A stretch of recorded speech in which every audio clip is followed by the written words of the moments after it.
Welcome to Minden, Nevada, just across the ridge from beautiful Lake Tahoe. Minden is world-renowned for its soaring conditions, and many records have been set here over the years. Today looks like a great day for a lesson. You're sitting in the DG-808S, a state-of-the-art glider built for competition soaring. Today you'll get familiar with the features and flying characteristics of this sophisticated aircraft. The most obvious difference between a glider and a powered aircraft is its lack of an engine. To get in the air, you'll be towed aloft by another aircraft known as a tow plane or tug. Press Control-Shift-Y now to let the tow plane know you're ready for takeoff. Once you're moving, expect the glider to lift off much sooner than the tow plane. Be patient and just level out while the tow plane gains speed.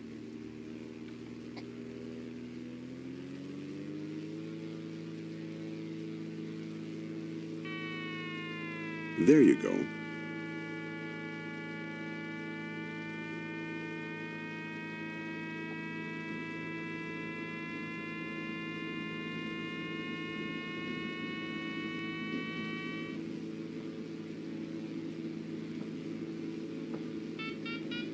You're airborne. Level off until the tow plane is off the ground. That beeping you're hearing is the variometer. I'll explain it later. There he goes. Just stay right behind the tow plane. Don't get too far above, below, or off to the side. If you're not careful, you can pull the tug off course. Done properly, he won't even know you're there. Go ahead and raise the landing gear now by pressing G. Visualize a box around the tow plane and try to keep the glider in that box at all times. You'll know you're getting outside that box when you can see the sides, top, or bottom of the tow plane. It's best to stay just a bit high on the tow. The wake from the tow plane's wings flows downward, so staying high will keep you in smooth air. You've only paid for a tow to 2,500 feet above the ground, so he'll expect you to release at that height. That's about 7,200 feet on the altimeter. The tow rope release is the yellow knob on the bottom left side of the instrument panel. To release the rope, you can click it or press Shift-Y. But don't touch it until you're at altitude. That would make for an awfully short flight. Speaking of shorter than expected flights, there comes a time in every glider pilot's career when he doesn't make it back to the airfield as intended. Either through bad decision-making or lack of lift, he or she has to put the glider down in a field. This is called landing out. It's actually quite routine in cross-country soaring, but it's embarrassing nonetheless.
Okay, you're nearing 7,200 feet. Time to release from the tow rope. Pull the yellow knob to release the rope, then make a gentle right turn.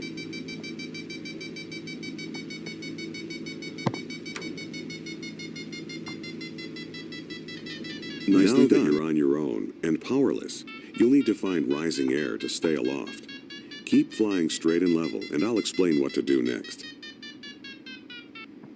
Rising air, or lift, comes in a few different forms. The most common variety is a thermal. A thermal is simply a volume of air that's been heated by the sun and is hotter than the surrounding air. This causes it to rise into the sky in a column.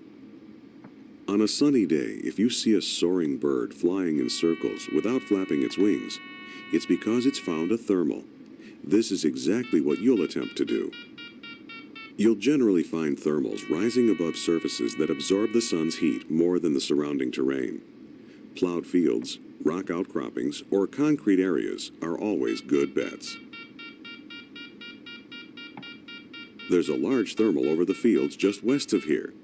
Head west so you can find some lift. Just like a powered aircraft, this glider has a vertical speed indicator that shows how fast the glider is rising or descending. It also has a variometer, which is a more precise instrument that indicates the vertical speed of the air you're flying through.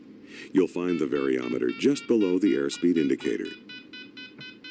There's also an audio cue to help you find and stay in rising air. Beeping means the air is rising. The higher pitch the beeping, the faster the air is moving upwards. A steady tone means the air is either still or descending. The lower the tone, the faster the air is sinking. With these aids, as soon as you enter or exit a thermal, you'll know it.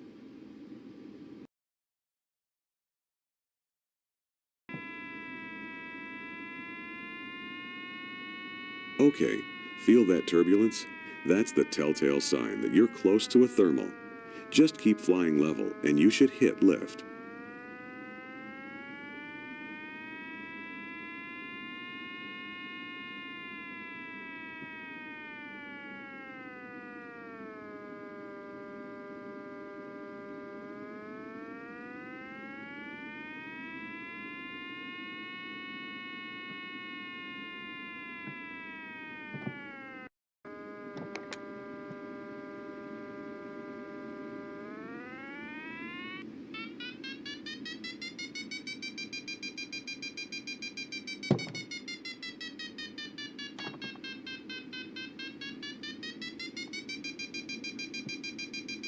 Ah, there it is.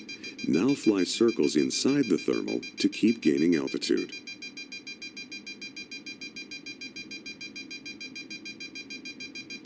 It looks like you popped out of the thermal. Turn around and enter it again. This time try to stay inside the thermal by making tighter circles, just like eagles do. Ready to test your skill? Above you is a green gate. Keep gaining altitude until you can glide through it. The gate is at 8,300 feet. You'll need to clear all 7 gates to successfully complete this mission. The secret to maximizing your time in a thermal is to stay slow. Try and keep your speed at 80 knots. Pull back on the stick to slow down. You should also be using a lot of rudder in your turns to keep the wings as level as possible.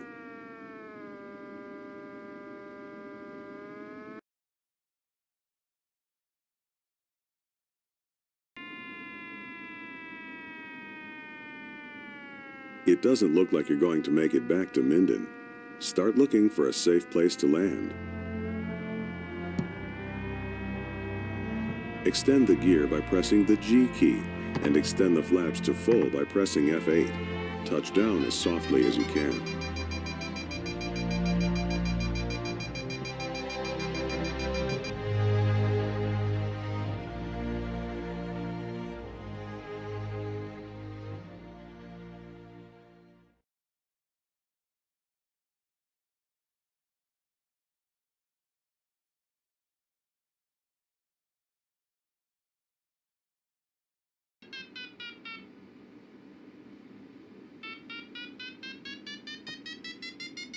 All right, you're over the foothills. You should be feeling some lift soon.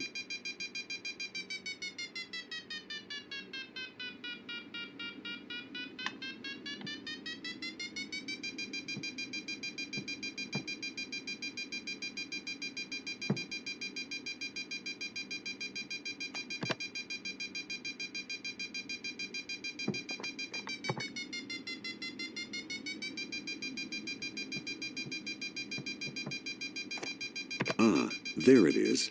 Nice smooth ridge lift. To stay in this lift, turn and fly parallel to the mountain. When you feel the lift waning, turn away from the mountain and do it again. Ridge lift occurs when the wind is blowing up and over a hill or a mountain.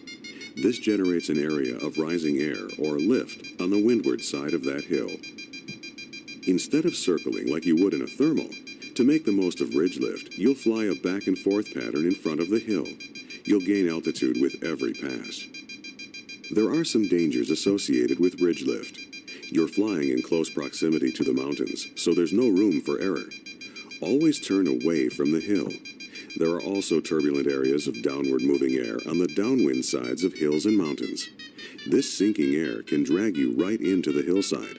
So always stay on the side of the mountains that the wind is blowing from.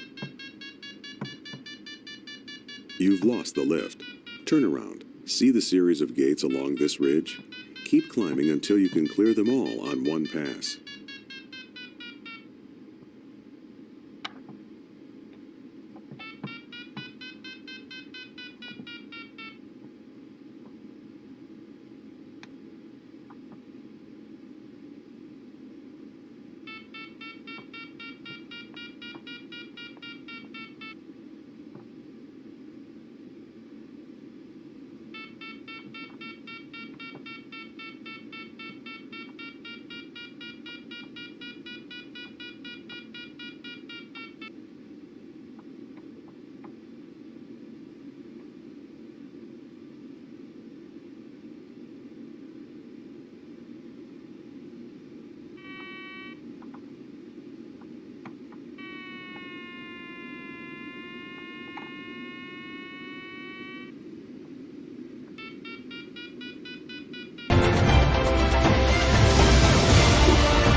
There for you to fly through.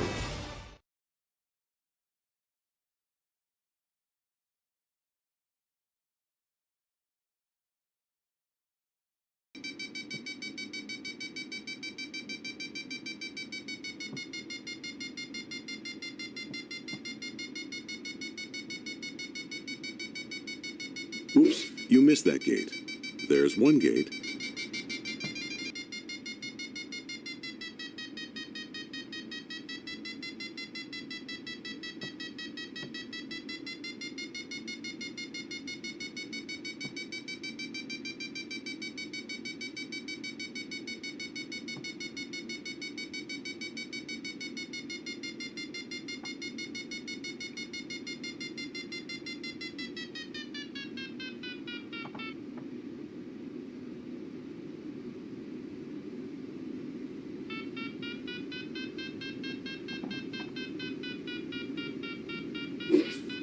Good job. One more.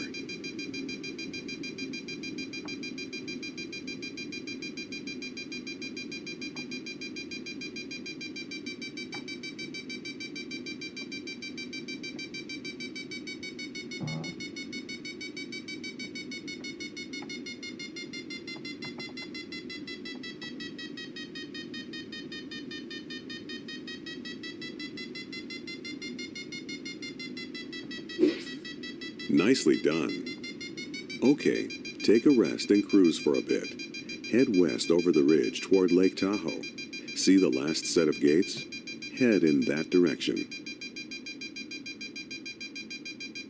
Trim the glider to fly at 100 knots. You may encounter some sink on the other side of the ridge. Just head west. There's plenty of lift on the other side.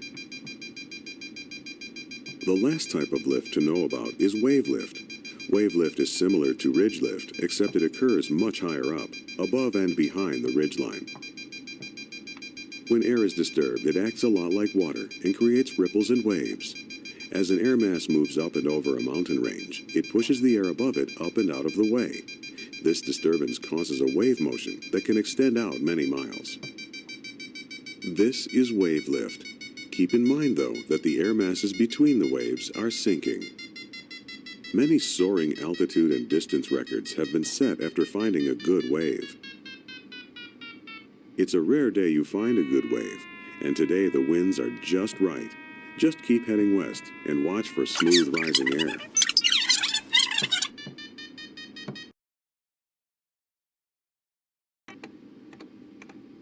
Okay, there it is. A nice smooth wave of rising air. Slow again to 80 knots to get the most out of it. The waves run parallel to the mountain range. You can climb in the wave, flying a pattern much like you did on the ridge. Or you can just keep flying straight along the mountains.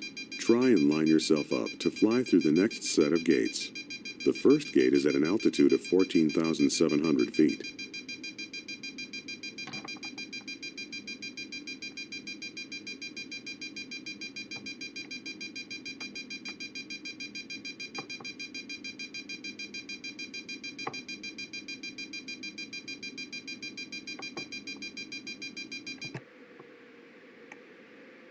Ready to learn some more about this glider?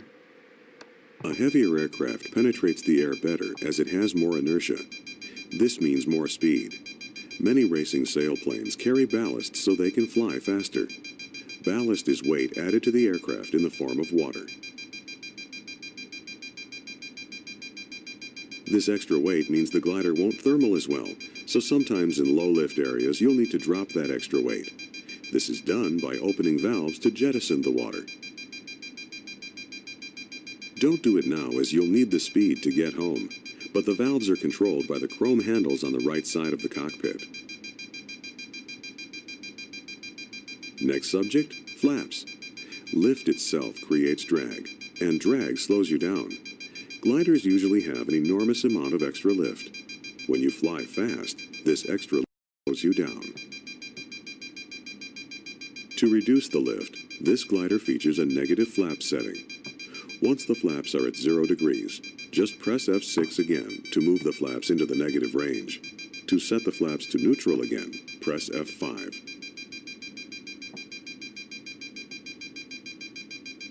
Another way to reduce lift in gliders is by using the spoilers, vertical plates on top of the wings that can be extended to spoil the lift and cause drag. Spoilers are generally used to slow the glider down for the descent and landing. Modern gliders are so efficient that you have to do something to coax them to the ground. In the DG-808S, the spoilers are controlled by the blue handle on the left side of the cockpit. You missed it. Come around and try again. That's one.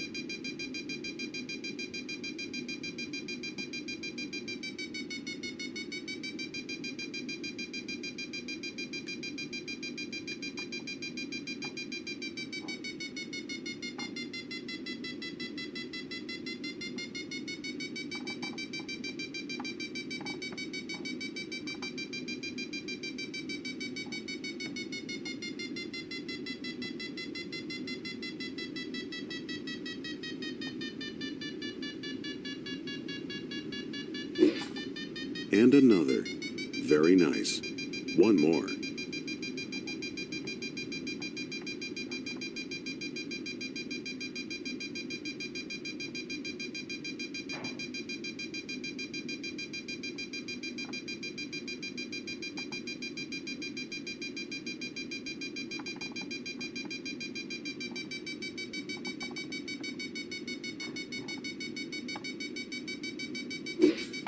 That's it. Well done. It's like magic, isn't it? No engine at all, and you've climbed this high. You can either keep soaring this wave or head back to Minden. It's up to you. This is the perfect time for those negative flaps. Press F5, then F6, and watch your speed increase. Careful not to exceed 140 knots.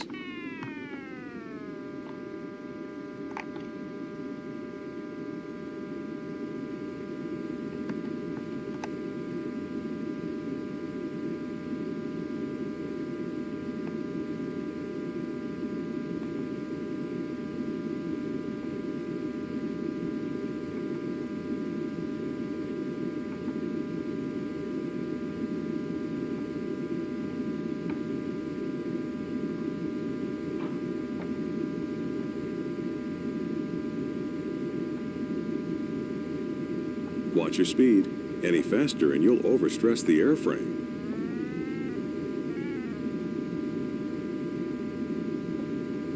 That's the Lake Tahoe ski area just below you.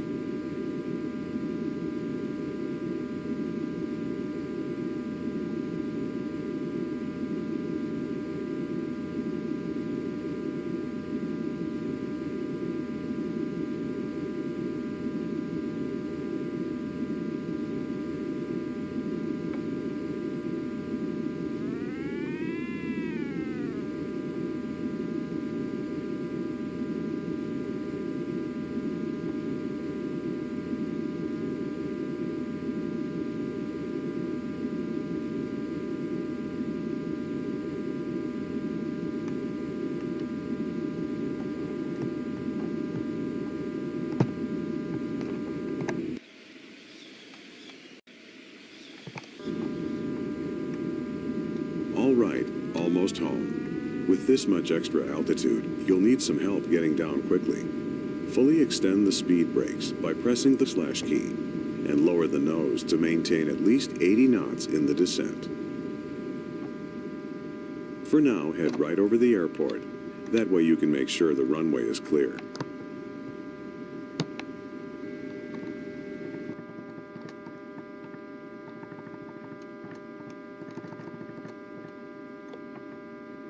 Time to line up with the runway before you lose too much altitude.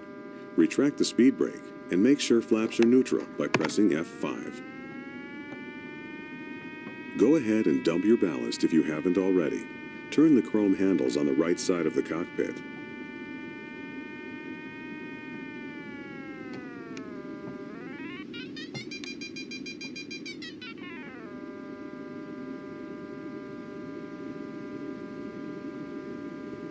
Approach the airport from the north and land on runway 12G. Use the grass strip so you're not in the way of powered aircraft.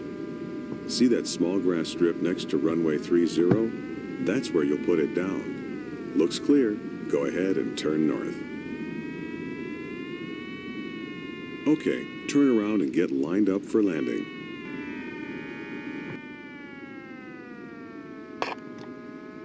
When you've got the runway in sight, drop the gear and extend the flaps to full. In this configuration, the glider will land much like a powered aircraft. Flare just a bit as you approach the ground. Use the speed brake to descend or slow down as needed. Once you touch down, extend the speed brake to full by pressing the slash key. Try and touch down at 60 knots.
Touchdown.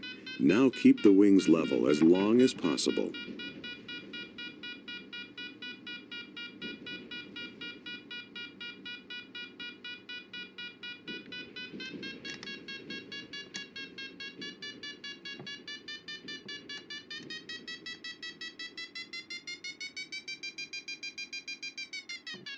Very nice. Great flight today.